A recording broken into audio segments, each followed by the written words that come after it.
Hello and welcome to the Ramblings of 42-Year-Old Man. Chris Smith here with you today, and we are going to ramble about the PlayStation 5 video game, The Devil in Me, which is part of the Dark Pictures Anthology series. So this is the fourth game in this Dark Pictures Anthology series. It started with Man of Medan, 4 years ago. The year after that, they did Little Hope, then they did House of Ashes, and now this is The Devil in Me. They come out with one of these games about every year, I think now since 2019, I believe. And this is not the last one. This is the end of Season 1. So this 4-game stretch, they're calling it Season 1. They'll start up a Season 2 later this year with the release of, Directive 8020. And I'm kind of interested in that one. We'll talk about that one when we get to the end of this one. So every one of these games has kind of a different horror theme. So Man of Medan was kind of ghost ship. Little Hope was witches. House of Ashes was kind of vampire zombie creatures. And then this one is kind of serial killer and is really based around the story of H.H. Holmes, the serial killer from back in the early 1900s. And I would say Man of Medan I was kind of bored with. Even Little Hope I found a little boring. I actually played it a little bit and then stopped and did not pick that one up again until House of Ashes came out, and I played it and I really enjoyed that one. That one was very intense. You're running through this cavern being chased by vampires and stuff. Had some good interactions. There were actually a couple really good characters I enjoyed watching, and I would think that's my biggest issue with this new one, The Devil in Me. I don't like any of the characters. The characters are all just kind of jerks for most of the game. By the end of it, you really only end up caring about them because you're trying to keep them alive as you're playing the game, but the characters themselves are just not fun, not good characters. They all are just kind of dicks to each other throughout the entire game, honestly. And so that's kind of my issue with this game, is I just didn't like the people I was playing as. The game itself is fine. It's just like these other ones. You're running around looking for clues for about the first half of the game, and the second half of the game you're running from whatever's trying to get you.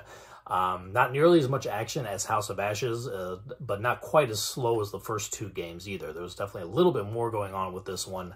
The action picked up a little bit quicker than it did in those other two games. But again, they need to start giving us some characters that I actually like, because even House of Ashes, which was my favorite of these first four, there's a Marine character and a character on the Iraqi military side who throughout the game end up having a mutual respect to each other after hating each other, obviously, at the beginning because they're on opposite sides of the Iraq war.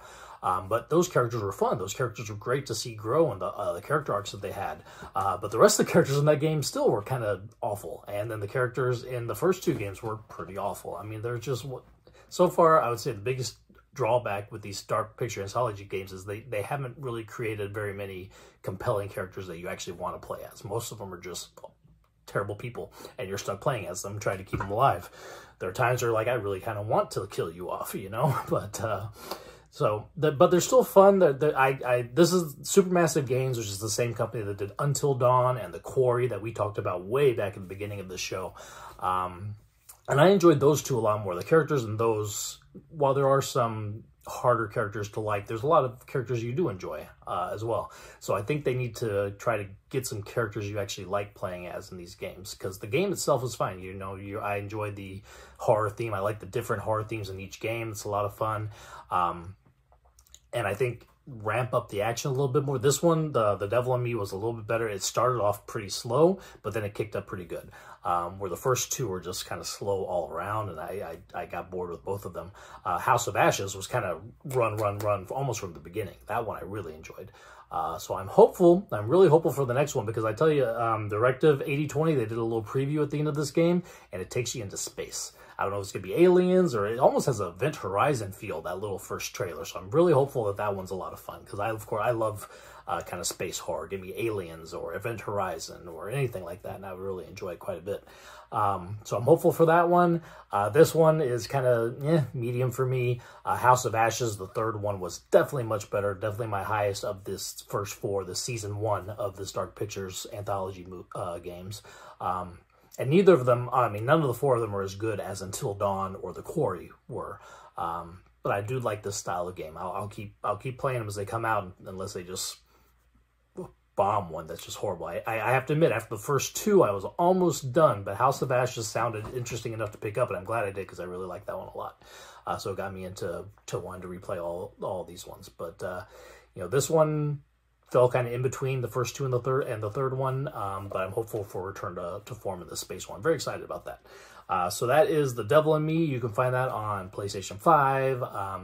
I don't know if it's on Xbox or Switch at this point. I know Switch just came out with the Man of Medan one, so maybe eventually they will get to this. But right now, I know PlayStation 4, PlayStation 5, you can find these games. I'm excited to see what they do with the next one. Like I said, put it in space, horror in space, love it.